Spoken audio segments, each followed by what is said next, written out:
और देखिए आप एक और अहम खबर आपको बताएं, युद्ध में यूक्रेन को बड़ा नुकसान उठाना पड़ा है। 24 घंटे में 1400 सैनिक यूक्रेन के मारे गए। रूसी हमले में मारे गए यूक्रेनी सैनिक।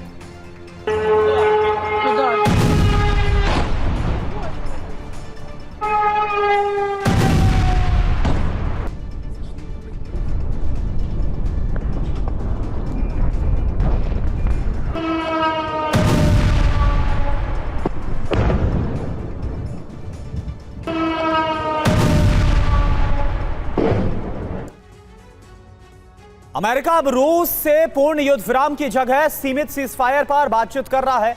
यह माना जा रहा है कि हथियार कारोबार की वजह से ट्रंप ने अपनी नीति बदल ली है। अब रूस यूक्रेन का युद्ध काफी लंबा खिंच सकता है, क्योंकि अमेरिका को हथियार बेचकर मुनाफा कमाना है। ट्रंप अब जेलेंस्की को लगातार हथियार की सप्लाई करेंगे, जबकि रूस पर नए प्रतिबंध लगाए जा सकते हैं। ट्रंप की कोशिश है कि रूस को आर्थिक तौर पर बहुत कमजोर बनाया जाए।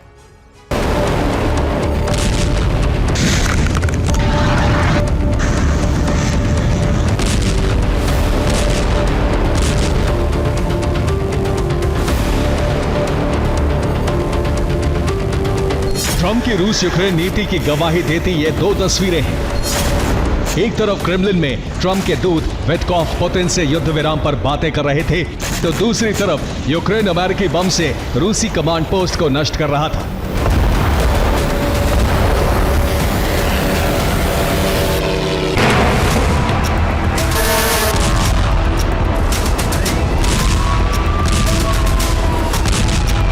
एक तरफ रूस की एक और रिफाइनरी धधक रही थी, तो दूसरी तरफ ट्रंप जेलेंस्की से फोन पर बात कर रहे थे।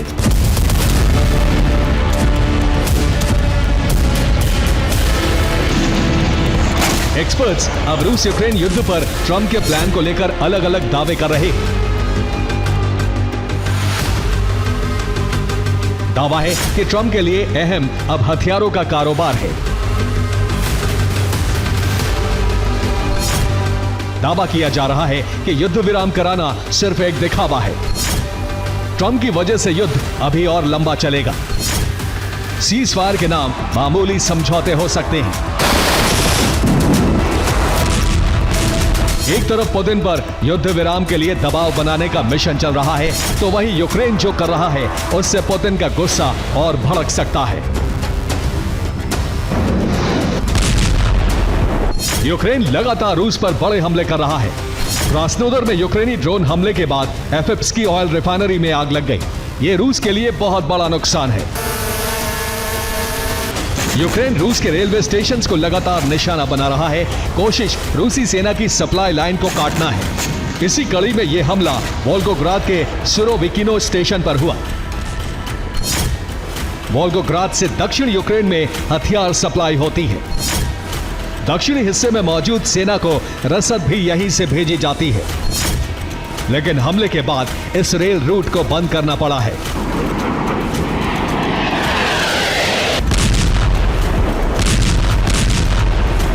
यूक्रेन को अमेरिका और यूरोप से हथियार की सप्लाई हो रही है, जिसके बाद रूस पर ताबड़तोड़ प्रहार की शुरुआत हुई है।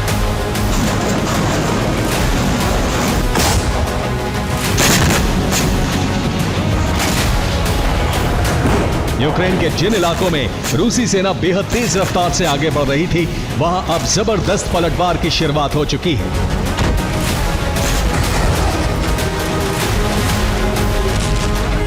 सुमी में भी रूसी सेना का कब्जा अभियान शुरू हुआ था, लेकिन अब यूक्रेनी फौज आधुनिक हथियारों से पलटवार कर रही है। जेलेंस्की खुद सेना का हौसला बढ़ाने सुमी पहुंच गए। इससे पहले जेलेंस्की ने खार्किव का दौरा किया था।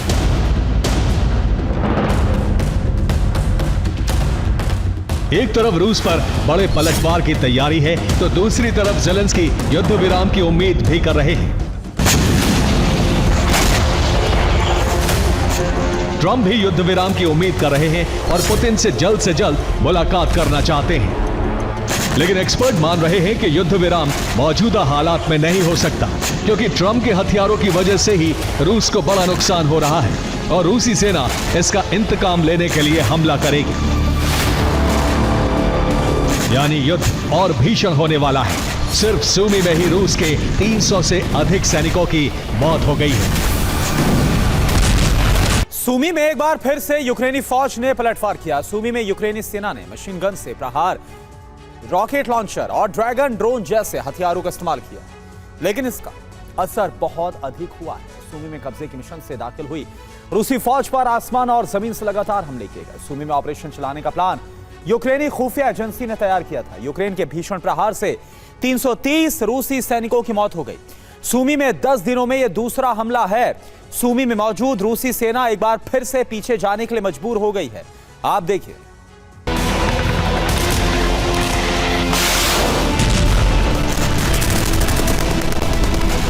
ट्रंप को लग रहा है कि रूस पर जितने घातक हमले होंगे, युद्ध विराम कराना उतना ही आसान होगा। लेकिन फिलहाल जो स्थिति है उसमें रूस और भीषण हमले कर सकता है और यूक्रेन से प्रतिशोध लेने के लिए पूरी ताकत लगा सकता है।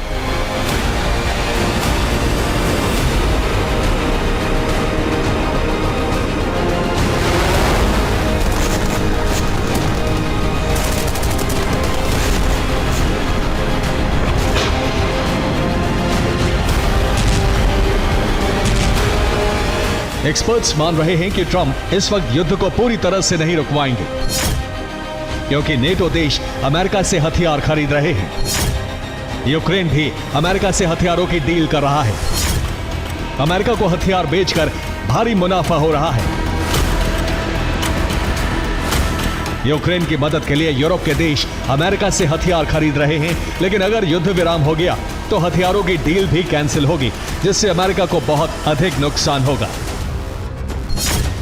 ऐसे में सवाल है कि फिर ट्रंप पुतिन से क्या बात करेंगे। कुछ एक्सपर्ट मान रहे हैं कि बड़े ठिकानों पर हमले न करने का समझौता होगा। रूस हवाई हमले रोकने का समझौता कर सकता है। रूस को जमीन पर युद्ध की इजाजत दी जा सकती है।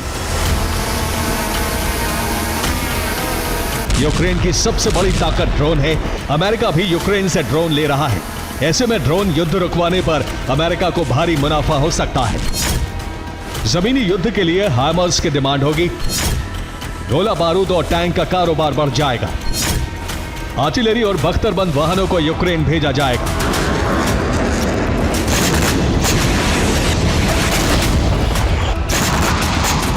इसलिए माना जा रहा है कि ट्रंप खुद पूर्ण युद्ध विराम नहीं होने देंगे।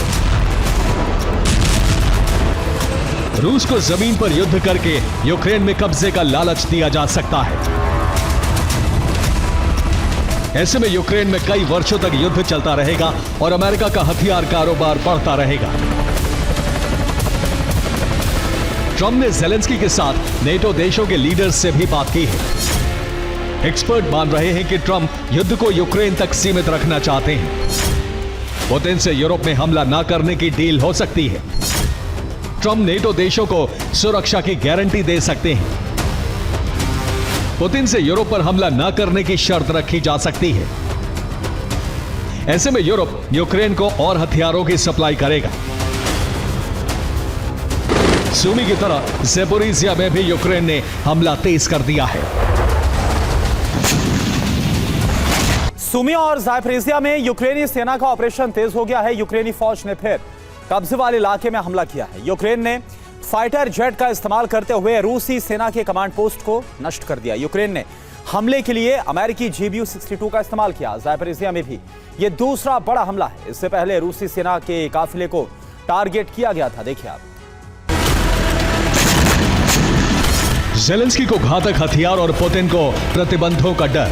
एक बार फिर अमेरिका से शुक्रवार को प्रतिबंधों का ऐलान हो सकता है। एक्सपर्ट मान रहे हैं कि ट्रंप चाहते हैं कि रूस को आर्थिक मोर्चे पर बहुत बड़ा नुकसान हो और भविष्य में रूस बेहद कमजोर हो जाए। इसी वजह से अमेरिका युद्ध को खींचने की रणनीति पर काम कर सकता है। Bureau report, TV9 Bharatvarsh. तो पुतिन ट्रंप मिलकर आंशिक सीज़फायर कर सकते हैं, ऐसी खबर आ रही है वॉर जोन से, जिससे यूक्रेन बड़े संकट में घिर सकता है। लेकिन इस बीच नेटो के दूसरे देशों ने यूक्रेन को बचाने के लिए एक नया ब्लूप्रिंट तैयार कर लिया। अब यूक्रेन उन फ्रंट्स पर हमले कर रहा है जहां पर रूस को बढ़त हासिल है। इसकी शुरुआत काला सागर यानी कि ब्लैक सी से हुई है, जहां पर रूस के एक आइलैंड पर यूक्रेन ने आधी रात को धावा बोला और अपना ध्वज लगा दिया। अब बौखलाया रूस आज रात यूक्रेन पर हमला कर सकता है। इन सब के बीच क्रेमलिन ने यूक्रेन में संपूर्ण तबाही के लिए एक नया पैटर्न हमले के लिए तैयार किया। आप देखिए।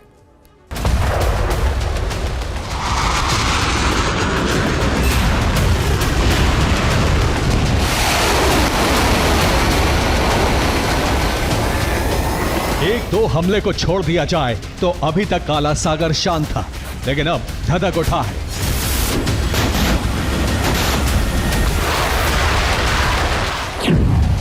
इसकी 3 वजह है। पहली वजह है क्रीमिया पर यूक्रेन का बहुत बड़ा हमला। दूसरी वजह है काला सागर में रूस के आइलैंड तेंद्रिवस्का पर यूक्रेन का कब्जा। और तीसरी वजह है इन हमलों के पीछे नेटो का ब्लूप्रिंट।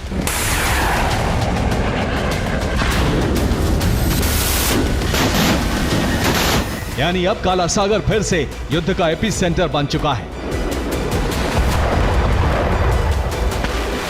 अब कभी भी बारूदी जलजला आ सकता है, क्योंकि यूक्रेन ने काला सागर में मौजूद रूसी खेमे में तबाही मचाकर पुतिन का पारा हाई कर दिया है।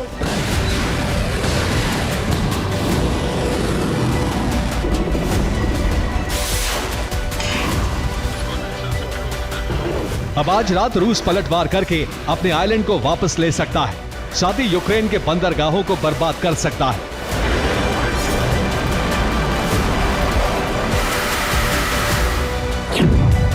जिस आइलैंड पर यूक्रेन ने कब्जा किया है उसका नाम तेंद्रिवस्का स्पित है। इसकी ओडेसा से दूरी करीब 60 नॉटिकल मील है, जो समुद्र में करीब 111 किलोमीटर बैठती है। ओडेसा से इतनी दूर यूक्रेन ने स्पेशल ऑपरेशन चलाकर इसे रूस से छीन लिया। यह हमला ठीक उसी पैटर्न पर था जैसे स्नेक आइलैंड पर किया था।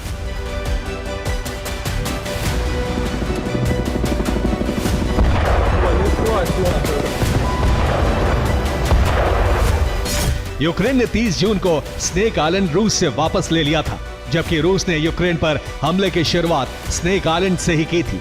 इसी तरह से तेंद्रिवस्का स्पित पर भी हमला किया और 6 अगस्त को रूस से छीन लिया। अब यूक्रेनी सेना ने आइलैंड पर कब्जा किया हुआ है।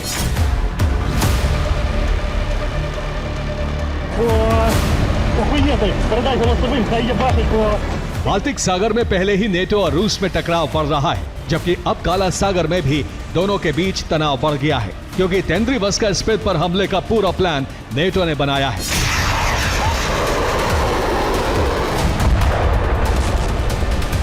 खासतौर से ब्रिटेन और फ्रांस ने मिलकर हमले का ब्लूप्रिंट तैयार किया। यहां तक कि हमले पर आखिरी वक्त तक ओडेसा में मौजूद नेटो कमांड सेंटर से निगरानी रखी गई। 5-6 अगस्त की रात को स्पेशल ऑपरेशन किया गया। ओडेसा पोर्ट से इस ऑपरेशन को शुरू किया गया, जिसमें यूक्रेन की स्पेशल फोर्स के कमांडो को तेंद्रिवस्का स्पित आइलैंड से कुछ दूरी तक वॉरशिप से पहुंचाया गया। इस दौरान क्रीमिया पर ड्रोन दागे गए, जिससे रूस का फोकस पूरी तरह क्रीमिया पर शिफ्ट हो जाए। उसके बाद रबर की नावों से तेंद्रिवस्का स्पित पर यूक्रेनी कमांडो जा पहुंचे।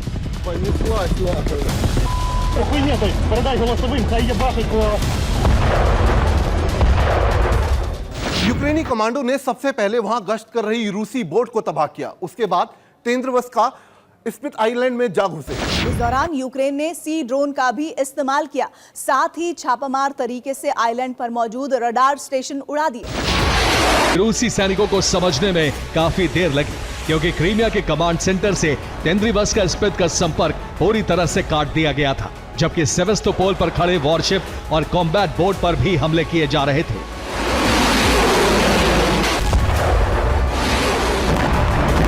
इस सीक्रेट हमले से रूस को गहरा आघात पहुंचा है, क्योंकि काला सागर में उसके वर्चस्व को सीधे तौर पर नेटो ने चुनौती दी है और यूक्रेन ने आइलैंड पर कब्जा करके बता दिया है कि वो समंदर में रूस पर भारी पड़ सकता है।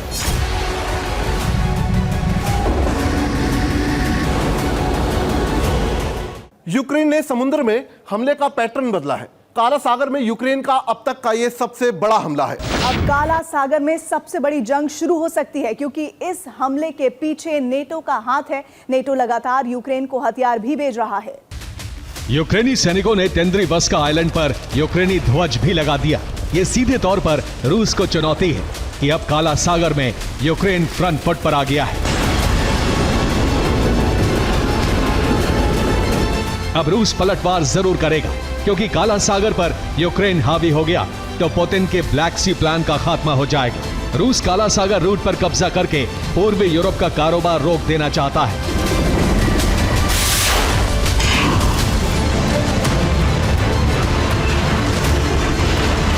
इसलिए आज की रात यूक्रेन के तमाम बंदरगाहों पर हमला किया जा सकता है।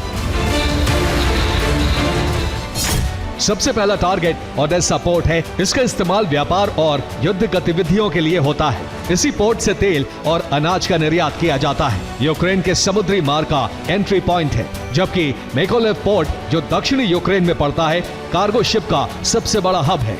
यहाँ से खाने पीने के सामानों की सप्लाई होती है। खेरसोन पोर्ट ओडेसा के पास पड़ता है। ओडेसा पर दबाव कम करने के लिए इस्तेमाल होता है। कृषि उत्पादों की सप्लाई होती है। मारियोपोल पोर्ट अजोव सागर के पास पड़ता है। यूक्रेन का सबसे बड़ा इंडस्ट्रियल पोर्ट है। स्टील और दूसरे धातुओं की सप्लाई की जाती है। इससे अगला टारगेट बर्दियांस्क पोर्ट है, जो अजोव सागर से यूक्रेन को जोड़ता है। कोयला इसी पोर्ट से सप्लाई किया जाता है। पूर्वी यूक्रेन के लिए सबसे बड़ा पोर्ट है।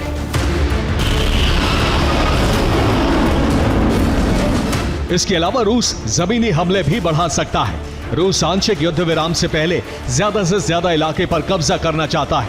एक बार युद्ध विराम हो गया तो बफर जोन बनाकर रूसी सैनिक वहीं रुक सकते हैं।